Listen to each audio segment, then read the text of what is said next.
माजबादाव आसामनि गुबुन गुबुन जिल्लाफोरनि गेजेराव साब जुनियर हकी बादायलायनायखौ दिनै नाहरखोटिया हानजाया देरहासार जानो हादों। उदालगुरि जिल्लानि माजबादाव लान्थ्रि गिबि खेबनि थाखाय नाहरखोटिया जाय राजीव गान्धी मिनि स्टेडियामाव आसाम हादरसा जिल्ला गेजेरारि साब जुनियर हकी गेलेनायाव बाहागो लादोंमोन। आसाम हकी एसोसिएशननि आफादगिरि तपन कुमार दासआ दिनै गिबि साननि हकी बादायलायनायखौ बेखेवदों। उदालगुरि जिल्लानि कमिशनार पुलक पाटगिरिया हकी गेलेगिरिफोरखौ फोथाराव गाहाय आलासि महरै बरायदों। कमिशनार पाटगिरिया गावनि गाहाम हामग्लायथि बावनाय लोगो लोगो नाहरखोटिया आरो दरं जिल्लानि हकी टीमनि गेजेराव बादायलायनायखौ खुंफुंनाय जादोंमोन।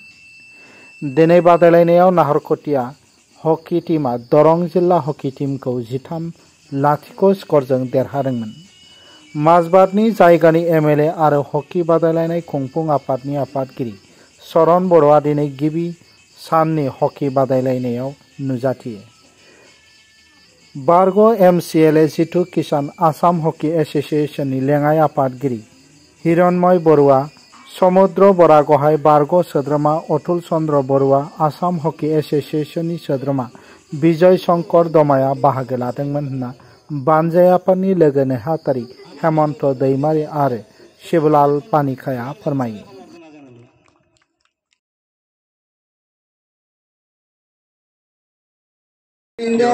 উদযাপন সমিতিৰ তৰফৰ পৰা ধন্যবাদ জ্ঞাপন কৰিছো।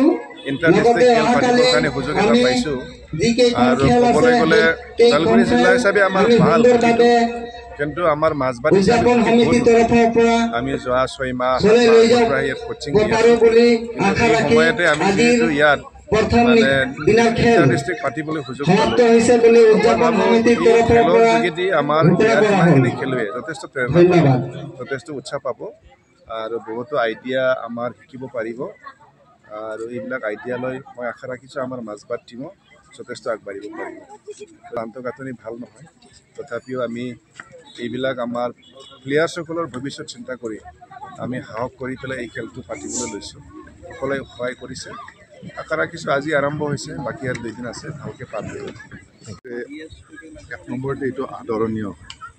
তাৰোপৰি মাজবাদ আঞ্চলিক স্পৰ্টছ এছ'চিয়েশ্যন আসাম হকী এছ'চিয়েশ্যনৰ লগত লগ লাগি এনেকুৱা এটা খেল মাজবাদত আয়োজন কৰাৰ কাৰণে ওদালগুৰিৰ মাজবাদৰ লগতে ওদালগুৰিৰ সকলো ধৰণৰ প্ৰেৰণা যোগাব আৰু এনেকুৱাকৈ যদি আমাৰ অসম ভিত্তিক খেলবিলাক হৈ থাকে, ল'ৰা ছোৱালীবিলাকে এটা ডেফিনেট এক্সপ'জাৰ পায়।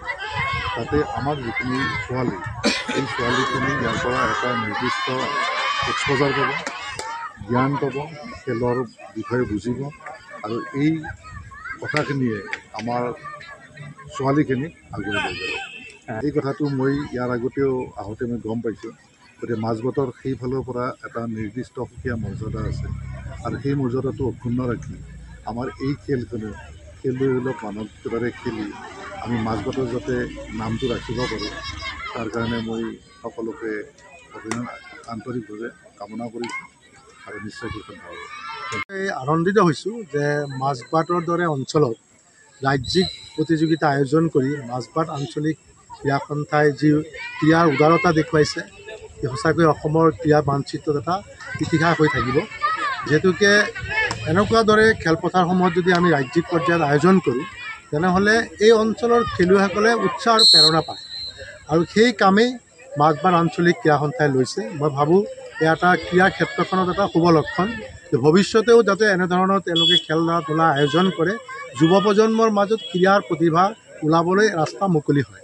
মই সঁচাকৈ কৃতজ্ঞতা স্বীকাৰ কৰিছোঁ যে স্থানীয় আয়ুক্ত পাটগিৰি ডাঙৰীয়া আৰু স্থানীয় বিধায়ক দুয়োগৰাকীয়ে যথেষ্ট উৎসাহ দেখিছোঁ। আমাৰ প্ৰাক্তন MCLA আমাৰ ততী ডাঙৰীয়া, তেওঁলোকেও যথেষ্ট সহযোগিতা দিছে। মই সকলোকে ধন্যবাদ জনাইছোঁ যে ক্ৰীড়া ক্ষেত্ৰখনত এনেধৰণৰ ব্যক্তিৰ আমাৰ প্ৰয়োজন, যিসকলে যুৱ প্ৰজন্মৰ মাজত ক্ৰীড়াৰ মাধ্যমেৰে শান্তি আৰু সম্প্ৰীতি বজাই ৰাখিবলৈ সুবিধা দিয়ে আৰু আমাৰ যুৱ প্ৰজন্মই যাতে বেয়া লাইনত গুচি নাযায়, তেওঁলোকৰ ক্ৰীড়াৰ মানচিত্ৰত আনি পেলাই ক্ৰীড়াৰ মাধ্যমেৰে তেওঁলোকে জীৱন গঢ়াৰ আৰু এটা শ্ৰেষ্ঠ জ্যেষ্ঠ আৰু সকলোকে যাতে সন্মান কৰিব শিকে, এয়া ক্ৰীড়া মাধ্যমকে শিকা যায়। মই ভাবোঁ এটা ভাল পদক্ষেপ আৰু মই এই সুযোগতে এই অঞ্চলৰ এই পৰিৱেশ গঢ় দিয়াৰ কাৰণে আমাৰ যি দুমাই ডাঙৰীয়াই ষ্টাৰ্টিঙৰ পৰাই যি প্ৰচেষ্টা হাতত যথেষ্ট তেওঁ কষ্ট কৰিছিলে আৰু তেখেতৰ কষ্ট আজি ফল হৈছে। যে মই ভাবোঁ আগন্তুক দিনত এই মাজবাট অঞ্চলৰ যিসকল খেলুৱৈ এই খেলত অংশগ্ৰহণ কৰিছে তেওঁলোকে যাতে ৰাষ্ট্ৰীয় প্ৰেক্ষাপটত উজ্বলি উঠে তাৰ ক্ষেত্ৰখনত আমি লক্ষ্য ৰাখিম আৰু ভৱিষ্যতে এই মাজবাট অঞ্চলৰ কাৰণে হকীৰ উন্নয়নৰ ক্ষেত্ৰত যি কৰণীয় আছে আমি অসম হকী সন্থাই সেইখিনি দূৰ কৰি দিবৰ কাৰণে চেষ্টা অব্যাহত কৰিম। প্ৰতিযোগিতা চলি আছে এই প্ৰতিযোগিতাটো ইয়াত হোৱাৰ কাৰণে আমি যথেষ্ট সুখী মাজবাটৰ ৰাইজৰ হিচাপে সুখী, কাৰণ হকীৰ এটা সময়ত পৰিৱেশ নাছিল, কিন্তু এতিয়া লাহে লাহে হকীৰ ইমান ধুনীয়া পৰিৱেশ আহিছে।